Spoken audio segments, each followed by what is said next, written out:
Hi everyone, it's Therese. This week, I'm going to be teaching my class about spirit animals because once you understand how to communicate non-verbally, you can communicate with anything. So we're actually going to go into this level of talking to our spirit animals and finding out, what animals we naturally vibrate with. So really quick about spirit animals. There's a couple different categories, but you have what's called a power animal. And this is the animal whose vibration is the closest to your own energetic signature. And it's something you're born into. You don't choose it, it chooses you.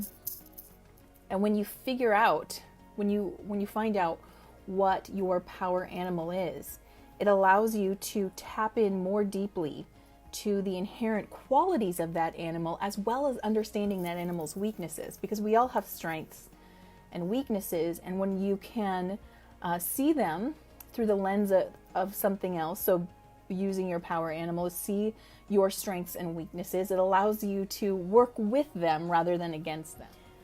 And as I've been contemplating this class and working on the material and then listening to others, I've been doing also, for whatever reason, there is a load of people talking about star seeds right now, which is another topic I absolutely love. I love star seeds, by the way, and I'll tell you what that is in case you're like, what are you talking about? Star seed, the term star seed is talking about an energetic signature that resonates with another planet, meaning that you may very well have a connection with another planet. You might not be of Earth origin, meaning this isn't your home vibration, but rather a vibration you came here to assist Earth from your perspective, adding your unique perspective to the Earth perspective to help the Earth in its ascension process. And it's amazing. And there are so many people who are manifested here at this time. If you're watching this, you definitely are a starseed. There's no doubt in my mind. So I've been thinking about this a lot, though, because it's coming at me all the time. Every time I go to YouTube, it's like things like 10 things that tell you you're a starseed, or find out what planet you're from, or blah, blah, blah, blah. And then I've been talking about this animal spirits and how they're connected to us. I was sitting there in meditation, and my team said to me, be careful of the personality trap. And I was like, what? And they said, we understand now. We've all had enough psychology exposure to a psychological training, that we've started to understand the personality trap of simply identifying with our physical self. Many spiritual people already understand that we are more than what you see here, that your body is the vehicle for something much bigger. However, as we start to expand our consciousness and our awareness of what we are, for example, connecting to the idea of being a starseed, or connecting to the idea of your power animal, or connecting to the idea of a past life, right? We need to be careful, because it's very easy to fall into a new personality trap, right? Where we start to identify with simply another aspect of our personality. So what they told me, and let me see if I can get an actual visual for you. We should strive to see ourselves like this. Could you guys see that? Right? Multifaceted beings. Strive to see yourself as like a beautiful gem, if you will, that's cut into facets. And your human self is but one facet of this beautiful gem that you are. And your starseed self is but one facet of the beautiful gem, right? And your power animal is but yet another facet of who you are. Your past lives, whatever past lives that you've discovered and you feel connected to, is yet another facet of who you are. So we're starting to understand this at the physical level, right? We understand that you're more than just your gender, you're more than just your job, you're more than just your relationship status, you're more than just your position in a family. Those are but facets of your physical self. Well, we need to start seeing that on the spiritual level as well, that these are just facets. So what does that mean, though? It means that we hold the consciousness of the human self, the starseed self, the animal spirit self, the Lemurian lifetime or Atlantean lifetime self, the Egyptian self, whatever the facets are that are coming forward. We hold the aspects, but we don't go into the place of over-identification where it becomes, because it's limiting. It's not that it's not going to have a negative impact on you other than the fact that it just creates another limit, right? It creates another limit in yourself. Open to all of it and ask, how does this facet of myself help me, right, be the best version of myself? We all have a destiny and a mission. And some of the things that are coming forward about those who are starseeds, and again, if you're watching this and you're interested and connected to this, you are. Here's a few things that star-seeded people have inherently felt. Now, let me just put it out there. You don't have to have felt all of these things to be a starseed, but it is likely that you felt one or a few of these things, right? So number one, you've always felt like this wasn't your home and it was a weird feeling, right? So what do I mean by that? Like even as a child, this was one I resonated with a lot, which is being in your home, the home you grew up in, and even like in your room and just going, I want to go home. And it was such an odd feeling because your brain is telling you, but you are home, and your family's like, you are home. You may have even said it to your family members, like, take me home. And they're like, you're home. And yet on the internal level, you knew this wasn't home. And that was very hard to rectify. Right. And we had to learn how to integrate that feeling, or dull it down, if you will, to the point where we could manage, because it was very uncomfortable at some point in your life. Another big clue that you have starseed energy is that you've always felt like your life there's something big you're here to do. And in that, again, and you felt it at a young age that you were going to be something big. You were here to do something really important, really big.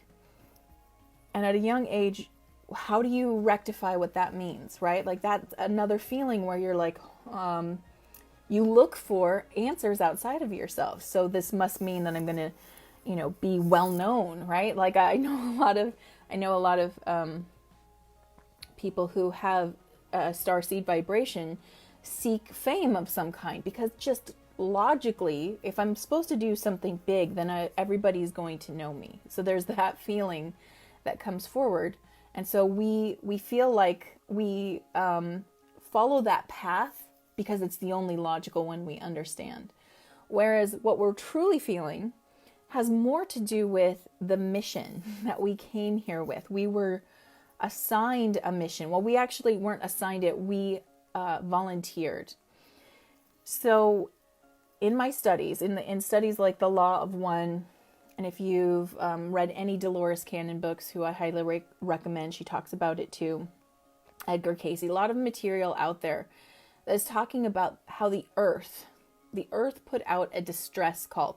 So the earth itself is a consciousness, planets are consciousness, and it put out a distress call specifically when the first atomic bomb went off, because there was like an, oh shit, this is not good, a sensation that rippled out through the universe. Because whatever happens at any point in the universe, it's a big, you want to think of it kind of like a giant net or a blanket, right? So whatever change happens over here affects the entire blanket. So the earth sent out a distress call, and the other beings who have been watching this planet, who have been watching it for a long time, right, know that there is free will, and they do not interfere. They can't step in and be like, you guys are playing with everything wrong, right? They just have to sit back and watch. But they were watching. It was sort of like watching kindergartners destroy an art project, if you will.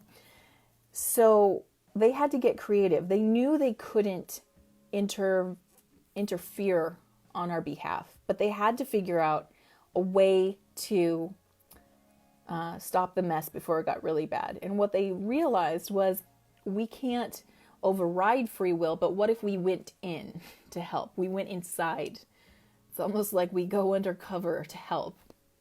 And that's what the star seeds are. We are beings from other parts of the universe who heard the call and volunteered to go in to shift from the inside. Now, here's the trickiest part with that, right? Is that we have, when you go in, and apparently the veil of illusion, which is the forgetting, is active on this plane, but it's not active on every plane, which is one of the frustrations that a lot of us have, because we feel it, right? We feel there's something big we came here to do, but we can't remember. And so the first task of all of us that are here right now is to remember, and that is what it means to awaken. So we awaken to something, and we do it in waves, right? Where we notice that the people were rippling. So there are some people who, the way we worked is we all agreed to kind of go in waves. We would awaken and try to remind the others of what's happening, and they would awaken and remind others, and it would keep going. So we kind of created this chain of events, we kind of put a built-in support system to help each other out so that we could get through this process together. And so that feeling, that big mission feeling, or I'm supposed to do something important, you are supposed to do something important. It's most likely what you're already doing. And as you remember the facets of yourself, it'll all come back to you. So this is what I'm passionate about, is helping people to awaken to their intuition, because you need that, and everybody has it. If you're not identifying with your intuition yet, it's simply offline. It's not gone. It's like a program you're not running. Okay, so one of my goals in life is to help people reawaken the program, because your intuition is going to be the one that helps you start remembering. It's going to start really pulling in the information in your subconscious. Now, here's the cool and tricky thing. Your subconscious mind, okay, so your consciousness, to kind of use the iceberg metaphor, that little tiny bit of iceberg showing at the top, that's consciousness. Subconscious is everything underneath, and it's infinite and deep and deeply connected. So your subconscious mind holds everything. It knows what you're here to do. It knows where you came from. It knows all the facets of your personality. It knows all the tools that you need. Everything you could want, every answer you could possibly want, you have access to through your subconscious mind. What intuition does is it allows you to retrieve all that information from your subconscious and bring it into your consciousness. I'm also passionate about you identifying the different facets of personality, because each one that comes online, each little nugget that you get, like understanding your astrology, your numerology, understanding the maps that come forward your hands, like the palmistry, all of these hold a facet of information about you that, when you put them together, shows you the bigger picture. And the hardest part about this is that in one lifetime, you'll never see all of you. It's almost impossible. Which is why using tools like meditation and mindfulness and contemplation are so helpful, because they allow you to come out of the personality trap, which is where we're, just focusing in on one aspect.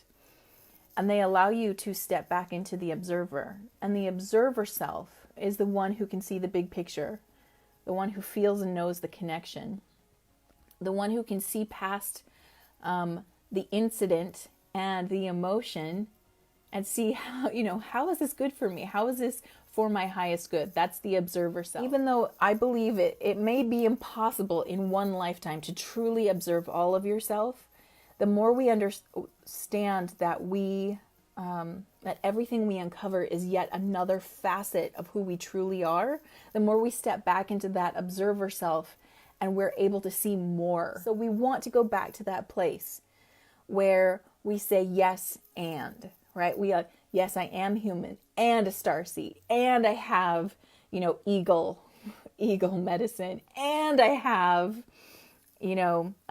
conscious awareness of Lumeria, and so we can kind of pull back again into that more connected version of ourselves. And that's where we start to experience. And I say experience, not be, because I think to be it is to kind of fully embody.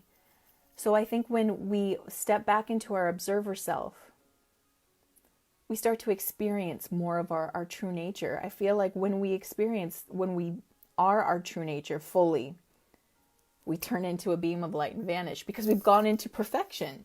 To fully be ourselves, like all of it, would mean you've gone back into source energy and really considering, when you hear spiritual teachers talk about your full being or your magnificence, it is so much more than we can comprehend in the conscious mind.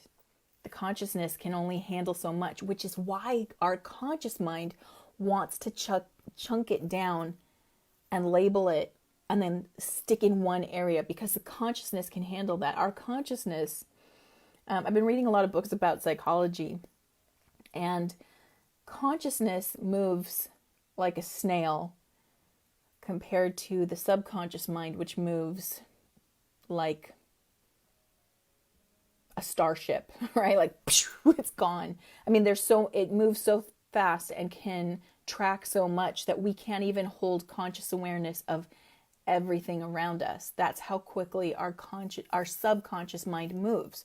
Whereas our conscious mind moves kind of like a slug or a turtle. It's very slow and methodical, and it likes to label stuff, and it likes to sit there and be that. Hang out there for too long is to, again, limit yourself, right? So we just want to be aware of that. There's nothing wrong in enjoying it. In fact, I say go find out.